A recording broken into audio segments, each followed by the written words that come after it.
A todos, graça e paz. Na meditação de hoje, vamos ver um dos milagres mais impressionantes de Jesus, a cura de um homem cego de nascença. Esta cura provocou a ira dos fariseus, porém, provocou a alegria do homem curado. A alegria do homem curado foi maior do que a ira dos religiosos. Vamos orar.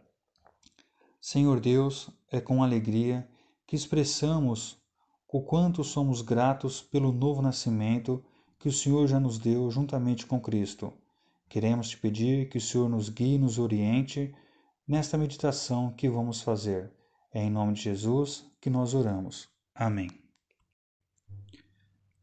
Vamos abrir nossas Bíblias em João, capítulo 9, do versículo 24 ao 34. Assim está escrito: Chamaram pela segunda vez o homem que tinha sido cego e disseram: Dá glória a Deus, sabemos que esse homem é pecador. Respondeu ele: Se é pecador, não sei. Uma coisa sei, eu era cego e agora vejo. Então lhe perguntaram: Que te fez ele? Como te abriu os olhos? Respondeu ele: Já vos disse e não ouviste. Para que quereis ouvir de novo? Quereis fazer-vos também seus discípulos? Então o injuriaram e disseram: Discípulo dele sejas tu. Nós somos discípulos de Moisés. Sabemos que Deus falou a Moisés, mas este nem mesmo sabemos de onde é. O homem respondeu: Ora, isto é espantoso. Vós não sabeis de onde ele é, contudo ele me abriu os olhos. Nós sabemos que Deus não ouve a pecadores, e ele ouve ao homem que é temente a Deus e faz a sua vontade. Jamais se ouviu dizer que alguém tenha aberto os olhos de um cego de nascença. Se este não fosse de Deus, nada poderia fazer. Disseram eles: Tu és nascido todo em pecados, e nos ensinas a nós? E o expulsaram. Amém. No versículo 24, os fariseus chamam o homem que tinha sido cego e dizem: Dá glória a Deus. Esta frase quer dizer: não esconda nada, diga a verdade. É uma forma de pressionar o homem a dizer aquilo que eles acreditavam. E quando eles dizem: sabemos que este homem é pecador, eles estavam expressando preconceito sobre Jesus. Estavam tomando como referência religiosa as suas próprias vidas. Infelizmente, no mundo de hoje, muitos homens religiosos querem expressar o seu pensamento e o seu viver. Não expressam o pensamento nem o viver de Cristo. Tomam a si mesmo como referência e negam a suficiência de Cristo na cruz do Calvário. Infelizmente, os homens querem viver pelo legalismo, querem cumprir a lei de Deus para agradar a Deus e serem merecedores da salvação. Não que a lei seja ruim, muito pelo contrário, a lei é santa, justa e boa. O problema de ser salvo pelo cumprimento da lei é o próprio homem que não tem um coração puro. No versículo 25, o homem responde com muita firmeza, dizendo: Se é pecador, não sei. Uma coisa sei: eu era cego e agora vejo. Esta atitude demonstra a firmeza deste homem com relação aos fatos. Ele não estava preocupado com a questão teológica do que havia acontecido. Ele apenas estava testemunhando aquilo que havia acontecido com ele. Simples assim. Quando uma pessoa nasce de novo pelo poder de Deus, na pessoa do nosso Senhor e Salvador Jesus Cristo, esta pessoa conhece pouco sobre Jesus. Somente depois, através do Espírito Santo, é que Deus vai dando à pessoa a revelação e o conhecimento necessário para o crescimento espiritual. O primeiro e mais importante fato que acontece na vida de uma pessoa é o novo nascimento. Neste momento, o que importa é a fé que Deus dá à pessoa para ela acreditar que foi atraída, crucificada, morta, sepultada e ressuscitada por Deus juntamente com Cristo. No versículo 26, os fariseus questionam: Que te fez ele? Como te abriu os olhos? Este questionamento demonstra a dureza de coração que estes homens têm. Por causa disto, estavam longe de Deus, não reconheciam que Jesus era o Messias prometido e não reconheciam que a cura deste homem era um milagre de Deus através de Jesus.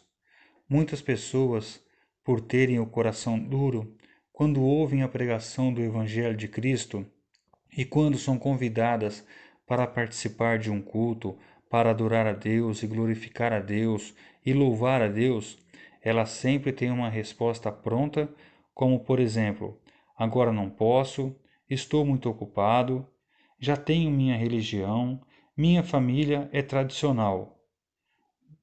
Deus só troca o coração da pessoa depois que ela ouvir a palavra de Deus, conforme está escrito em Romanos capítulo 10, do versículo 13 ao versículo 18.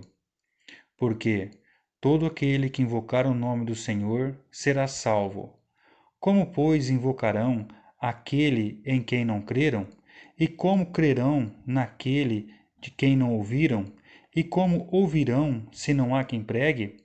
Como pregarão se não forem enviados?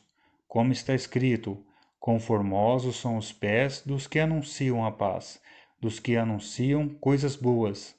Mas nem todos obedeceram ao Evangelho, pois Isaías diz: Senhor, quem creu na nossa pregação? De sorte que a fé vem pelo ouvir, e o ouvir pela palavra de Deus. Mas digo: não ouviram? Sim, por certo, pois por toda a terra saiu a voz deles, e as suas palavras até os confins do mundo. No versículo 27 é narrada a intrepidez do homem, pois ele estava feliz e via tudo. Tinha sido rejeitado pelos religiosos por causa de um suposto pecado. Agora, a única coisa que tinha que fazer era, com intrepidez, expressar a sua alegria de ter sido curado. Com relação à intrepidez do justo, está escrito no Salmo 3, 6: Não terei medo de 10 milhares de pessoas que se puserem contra mim ao meu redor. E também está escrito no Salmo 27, 3: Ainda que um exército me cerque, o meu coração não temerá. Ainda que a guerra se levante contra mim, nele confiarei. E também está escrito em 1 Timóteo 4, versículo 9 e 10: Fiel é esta palavra e digna de toda aceitação. Pois para isso é que trabalhamos e lutamos, porque esperamos no Deus vivo, que é o Salvador de todos os homens, principalmente dos fiéis.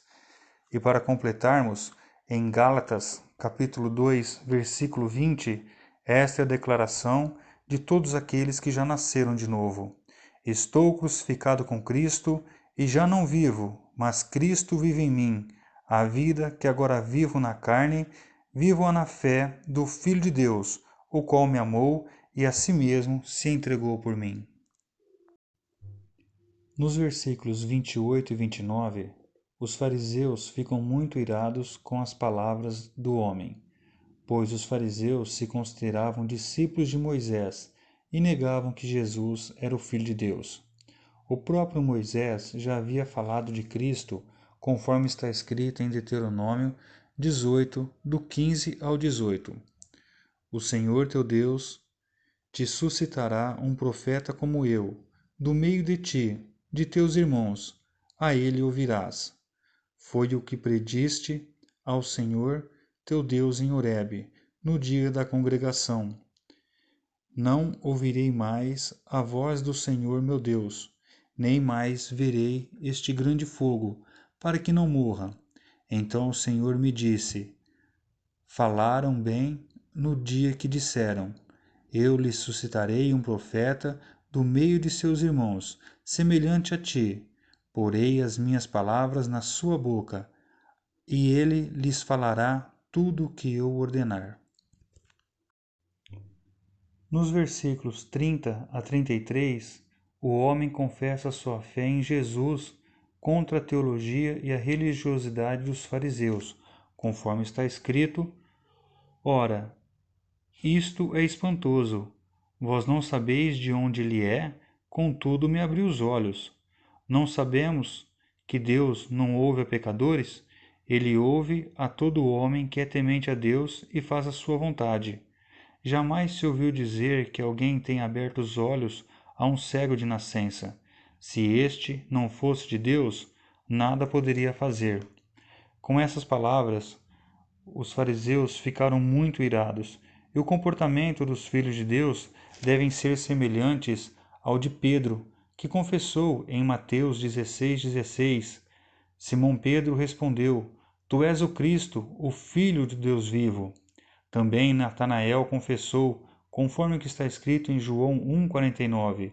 Então Natanael declarou: Rabi, tu és o Filho de Deus, tu és o Rei de Israel. E também a mulher samaritana confessou em João 4:29. Vinde, vede um homem que me disse tudo o que tenho feito. Poderia ser este o Cristo? E também Marta, conforme está escrito em João 11:27. Disse ela: Sim, Senhor, creio que tu és o Cristo, o Filho de Deus, que havia de vir ao mundo. É com essa certeza que todos os filhos de Deus, aqueles que nasceram de novo, devem confessar ao Senhor Jesus Cristo. No versículo 34, o homem é expulso da presença dos fariseus sob o pretexto de ser um pecador, pois o seu testemunho era inquestionável. Muitos, ao pregarem o Evangelho de Jesus Cristo, serão ignorados, mas os filhos de Deus devem manter o ânimo, conforme está escrito em 1 Coríntios, capítulo 1, do versículo 26 ao 31. Ora, vede, irmãos, a vossa vocação, que não são muitos os sábios segundo a carne, nem muitos os poderosos, nem muitos os nobres que são chamados. Mas Deus escolheu as coisas loucas deste mundo para confundir as sábias. Deus escolheu as coisas fracas deste mundo para confundir as fortes. Deus escolheu as coisas vis deste mundo e as desprezíveis e as que não são para aniquilar as que são, para que ninguém se glorie perante ele. Mas vós sois dele, em Jesus Cristo, o qual para nós foi feito por Deus sabedoria, e justiça, e santificação, e redenção, para que, como está escrito, aquele que se gloria, glorie-se no Senhor. Amém. Para concluirmos, para Deus, a qualidade de uma pessoa não está especificado nas suas próprias capacidades. Para Deus, a qualidade está em Jesus Cristo. Ninguém consegue agradar a Deus se primeiro não nascer de novo. Jesus prometeu atrair a todos em seu corpo, conforme está escrito em João 12:32. E eu, quando for levantado da terra, todos atrairei a mim mesmo. O novo nascido já creu e confessa que foi atraído por Cristo na cruz do Calvário para ter uma nova vida. E isto não vem da pessoa, é dom de Deus. Vamos orar. Senhor Deus, te damos graças porque o Senhor abriu os nossos olhos no novo nascimento juntamente com Cristo. É em nome de Jesus que nós oramos. Amém.